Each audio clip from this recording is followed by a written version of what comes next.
On how to achieve success with the 7 Habits of Highly Effective People by Stephen R. Covey book. Within its pages, we'll find practical advice and proven strategies for becoming more focused, organized, and fulfilled. From personal transformation to business development to relationships with others, this book helps readers take control of their lives and reach their goals in any area they want. With teachings that have revolutionized leadership in the decades since its initial publication, this popular bestseller is more important than ever. When applied correctly, it can provide clarity into what matters most in a person's life, helping them stay sane during busy times and redirecting focus when needed. Time management will no longer be an issue, but a skill mastered from the 7 Habits of Highly Effective People by Stephen R. Covey. Let's explore all the main ideas of the 7 Habits of Highly Effective People by Stephen R. Covey in this animated book summary. Idea 1. Creating routines that are morally sound is the key to success. Let's say you've never been to this city before, but you're planning a trip there. You're lost in a strange city with streets you've never seen and signs written in a language you don't know. The important thing is how you plan to get around. Also, how do you exactly plan to get there? If you ask a stranger on the street for directions, they might say, "Turn right," or "Take this bus." Yes, these things might help in the short term. The problem is that you'll always end up getting lost again. The best thing to do might be to find a map. If you have a clear picture in your mind of where you are, you can always get back home. The same is true for getting around in life. Even though some specific actions may be helpful, it is much more important to learn and stick to a set of basic rules. Author Stephen Covey found something very interesting when he looked at self-help books from the last 200 years. He found that most pieces of advice can be put into one of 2 groups. The personality ethic comes first. This theory says that you can be successful if you can master a set of steps. If you use the right words and do what you need to do, you are sure to succeed. This advice is appealing, but most of the time it leads to changes that are more superficial than real. The new version is different. Its foundation is the character ethic. Methods like this one say that good behavior can be summed up in a few simple rules. These rules are universal and work in any situation. We have the most important things that will always be true. If our core values line up with these rules, we'll have long-term success. But how does this model work in practice? Let's say, just for the sake of argument, that you want a happier marriage. The personality ethic suggests a certain way to travel or talk to people. The character ethic, on the other hand, emphasizes how important it is to develop one's own potential. It says that if you want your marriage to work, you need to develop qualities like fairness, empathy, and trustworthiness that make a good partner. This is obviously much easier to say than to do.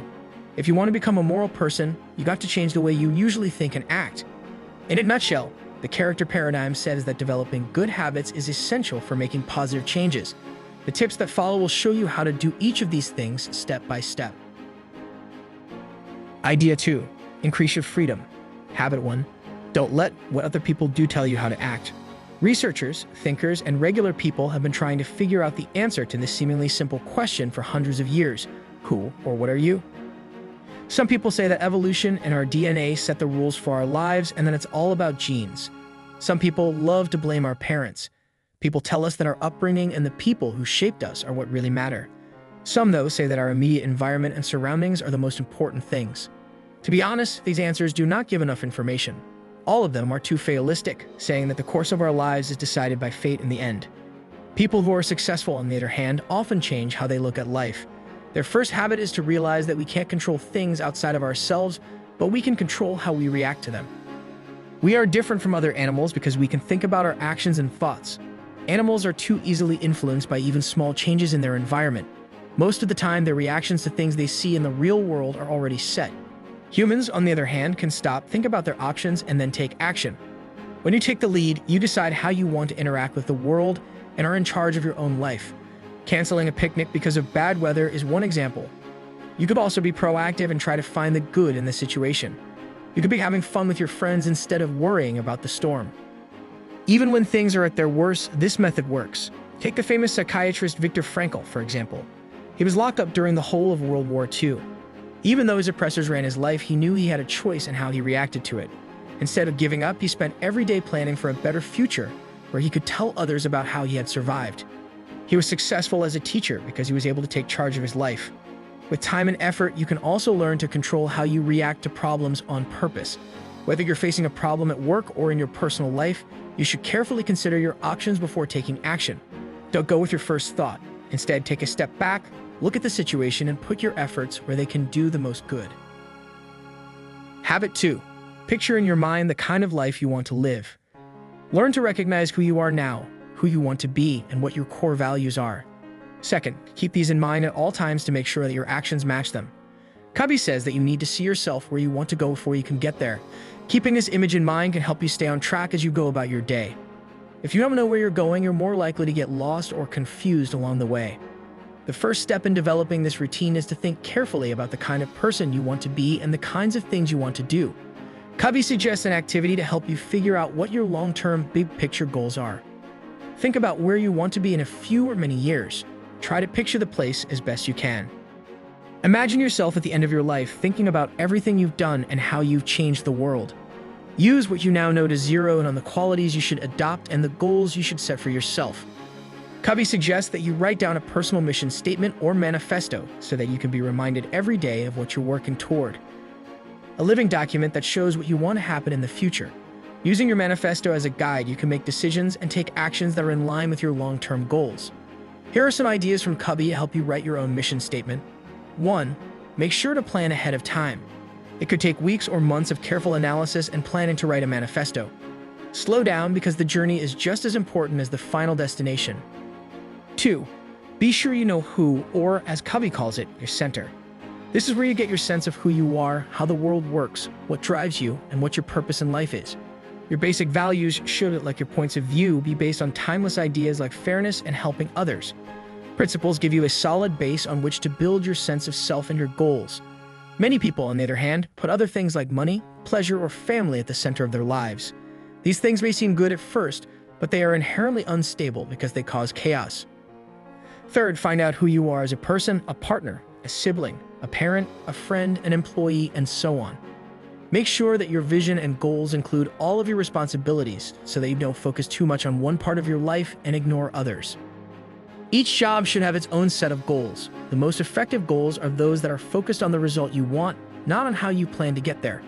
Once you've decided on your goal, you can find a way to get there.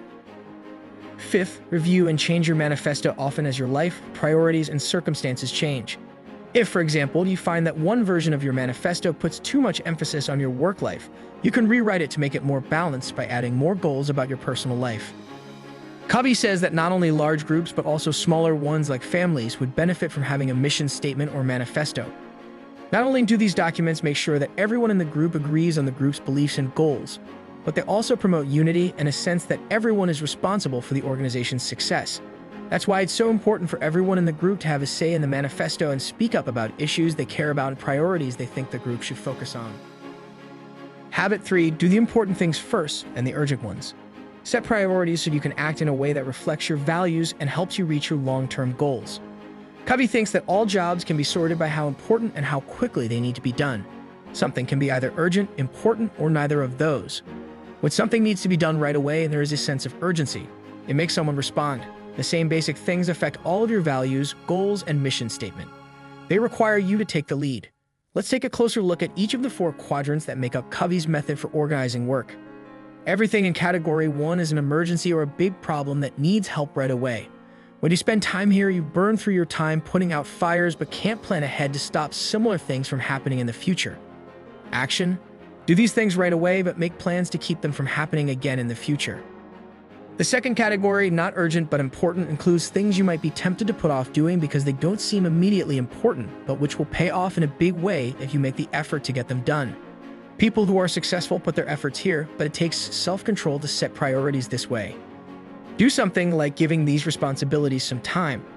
Tasks in Category 3 need to be done quickly, but aren't essential. Sometimes the things that other people want you to do really go against what you want and what you value. Most of the time and effort spent on these kinds of activities don't lead to many real benefits. If people think that urgency means importance, they might not even realize that these problems are not important. What should you do? Tasks like fun and relaxation fall into the 4th category, which is neither important nor urgent. People who are successful usually don't do these things because they don't add anything to their lives. Action. Stop doing these things right away. Setting your goals and beliefs as you did in Habit 2 makes it easier to decide what is important and what is not. Covey says that successful people know that investing in Category 2 activities is a good idea. Covey says that weekly planning is the best way to stay on track with your time management and keep working toward your personal manifesto. Compared to daily planning, a weekly calendar gives you more freedom when important but unexpected events come up. Yet, unlike long-term goals, weekly planning is specific enough to make sure that important tasks are done on time. Use the steps below to organize your week. Figure out what you are supposed to be doing. Give your roles only the time and effort that will really matter next week. Choose 1 or 2 goals you want to reach by the end of the week for each function. If you want these goals to help your manifesto, at least some of them should be put in category 2. Set a deadline for each goal and make sure you meet it. Think about the time-sensitive goals you set, look at your schedule to see if there are any conflicts, and decide if any of those conflicts can be moved or dropped. Make time in your schedule for things that will make you feel better and give you new energy. Time should be left open and unplanned in case something goes wrong. The fact that it makes people's lives better is an important reason to keep doing it.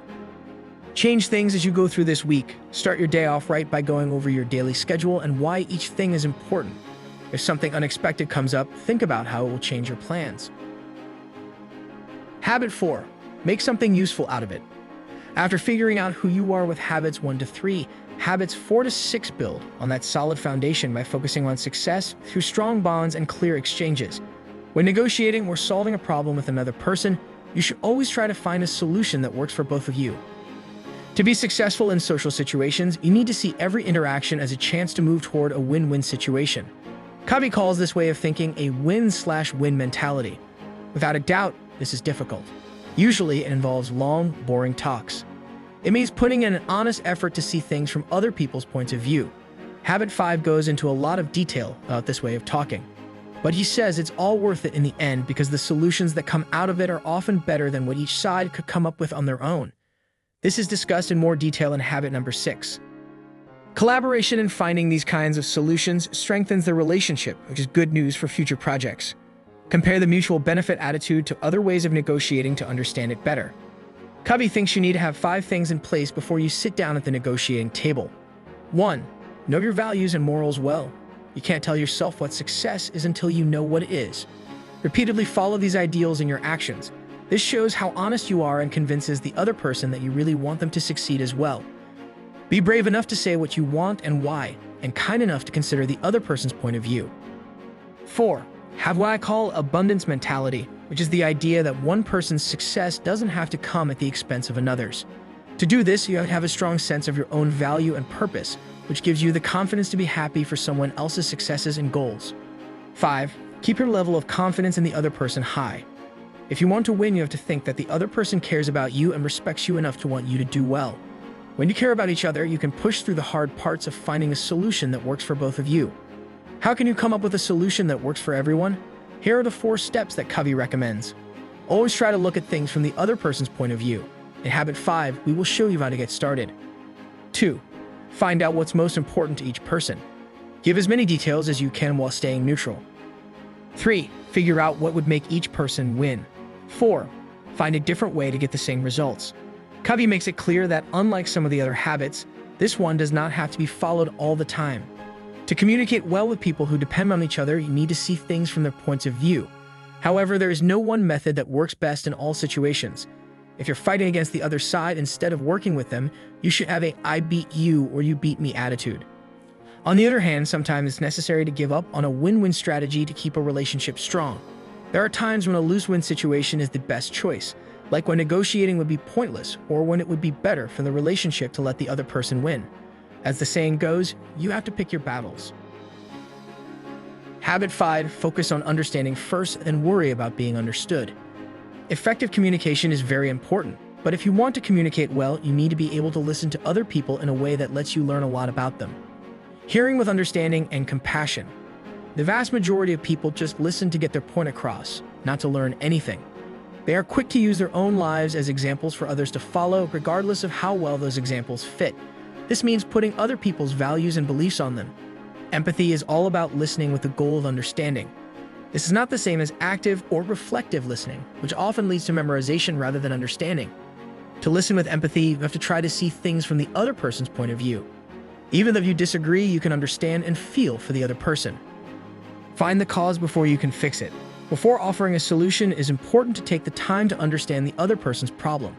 Making a diagnosis before getting a full picture of a patient's symptoms is a sign of autobiographical projection. Autobiographies of other people don't usually lead to good things because they don't give a full picture of the other person. To respect each other's unique points of view, you must first listen carefully and learn about the other person. People can only work together to find a solution that works for both of them if they can say what they think. Then pick your goals and work to reach them. It's also important to understand what that means. Again, you'll need to find a middle ground between being brave and being kind. To actively seek to understand takes thought, but to actively seek to be understood takes guts. To be heard and understood, you have to say what you want to say in a way that fits with what the audience already knows and believes. If you want to connect with someone, you need to put yourself in their place and try to understand what their goals and concerns are. Active listening and active seeking of understanding require a lot of work up front and often, one-on-one time, but the results are worth it. Most people can only understand what other people have been through in light of their own. But before you can really understand, you have to listen with the goal of seeing things from the other person's point of view. It's the only way to get your message across. Use instructions. 1. Think of a current relationship where you've been emotionally overdrawn. If you see this person again, pay attention to what they say so you can understand their point of view. Were you making assumptions? 2nd, look at two people talking to each other. What's being said that can't be put into words? Can you tell if anyone is listening and trying to figure out what you're saying? 3rd, keep an eye out for when you're putting your own story into someone else's. Don't keep asking this person questions, giving them advice, or judging them. You can save up some emotional money by admitting you weren't listening well enough and trying again. Habit 6. Gather up and make things happen.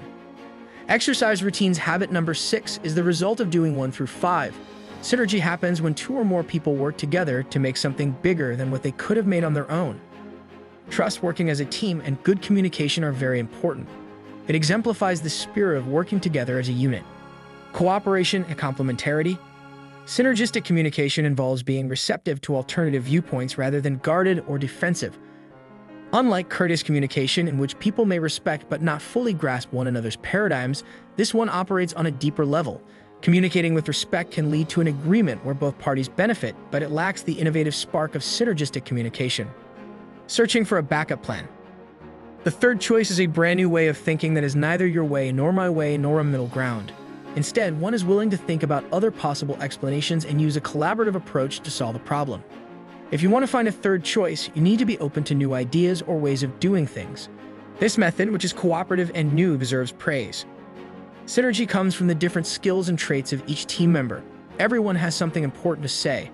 By recognizing each other's unique qualities, we can stop trying to make each other look like us and instead break down the barriers that our different points of view have put up. Putting the 5 habits above into practice at the same time creates synergy. Use instructions. First, think of a friend or coworker who has a different point of view than you do. How could you get to know this person better and get them to work with you? Is there a way to use your differences to work together and come up with the 4th choice? It could be that if we want to use this person's unique ideas to solve the problem, we need to hear their point of view. Second, consider potential collaborative settings. Make a list of actions and plans that could be used to bring synergy into the current situation. Third, when you disagree with someone, try to see things from their point of view and use that to come up with a solution that isn't just a compromise but is also good for both of you. Habit 7. Ethics of balance and coming back to life. Without the 7th habit, the other 6 can't exist. It looks out for and improves its own health. Sharpening the saw means getting better in all 4 parts of your life. 1. On a physical level, this means getting enough sleep and eating healthy foods. Part of this process is also training for strength and stamina. Regular exercise should be in quadrant E because it is never an emergency but can help us avoid health problems and keep our energy levels up. Second, habit 2 is connected to your core values and your ability to lead on a spiritual level, because your spirituality shapes how you lead. This part of yourself can be refreshed by meditating, praying, reading great books, listening to music, or spending time in nature. All of these things can be done in quadrant view. 3. Cognition. Once we're done with school, many of us stop doing intellectually challenging things. Still, learning outside of school might help a person's mind grow. You can clear your mind by reading, writing, learning about other cultures, organizing, and planning. 4th, the social and emotional. Habits 4, 5, and 6 are affected by these successes in public. Interdependence is something that everyone needs to work on, both for their own sense of safety and happiness and for the good of the community as a whole. Organizational theory looks at 4 things: the economic, physical, social, developmental, and use reasons, as well as the service, work, or contribution of the organization, spiritual, harmony, and refreshment. Sharpening the saw means that person regularly does things that help them grow in all four of these areas. It's important to keep a good balance between all of these things and give yourself time to recharge in each one without letting it affect the others. If a group doesn't deal with all of these things, it will be less effective. One example is putting too much weight on financial incentives while ignoring important parts of how people depend on each other. Don't be so busy working that you forget to sharpen your saw. If you want to keep habits 1 through 6, you need to take care of your body, soul, mind, and relationships. In quadrant 2 of your week planner, write down the things you need to do to keep your body and mind healthy. Use instructions. Pick one area of your life where you think you don't have the right balance of P/PC. About what part of our lives are we talking? Is it in the mind, the body, the community, or the spirit? Make a list of things you can do that will help you feel better about this. 2. Look over the 4-dimensional self-care activities you've added to your habit 3 routine for the week. If not, try to see them this week. 3rd, write down each day's successes, both private and public. Again, the world turned upside down. Working from the inside out means that you are driven by what you know to be true and right, not by money or approval from other people. When external factors are more important than personal growth, bad habits and routines become hard to break. When you work from the inside out, you have more time to find the right action to match the right stimulus. This starts on the inside, and as new habits and routines form, it spreads outward. Inside-out thinking requires a way of life that makes it easy for people of different ages to talk to each other. To be a transition person, you need to be able to balance a lot of things like work and family, while also showing genuine interest in people of all ages. A person in transition stops the cycle of passing on harmful and dysfunctional scripts. Changing the scripts that have been passed down from generation to generation might be hard, but a person who is proactive can do it. To change the script, a person must first change how they see themselves in relation to others before trying to change what they do. People who are successful don't settle for anything less than inner and social peace. Creating a persona is very important. It's not simple, but it's also not impossible. From time to time, things will go wrong. It is not easy. You can become a good manager of your own life, though, if you act according to your values and try some new things. Okay, let's sum it all up. These are the main ideas of the 7 Habits of Highly Effective People by Stephen R. Covey. Idea 1. Creating routines that are morally sound is the key to success. Idea 2. Increase your freedom. Habit 1. Don't let what other people do tell you how to act. Habit 2. Picture in your mind the kind of life you want to live. Habit 3. Do the important things first and the urgent ones. Habit 4. Make something useful out of it. Habit 5. Focus on understanding first, then worry about being understood. Habit 6. Gather up and make things happen. Habit 7. Ethics of balance and coming back to life.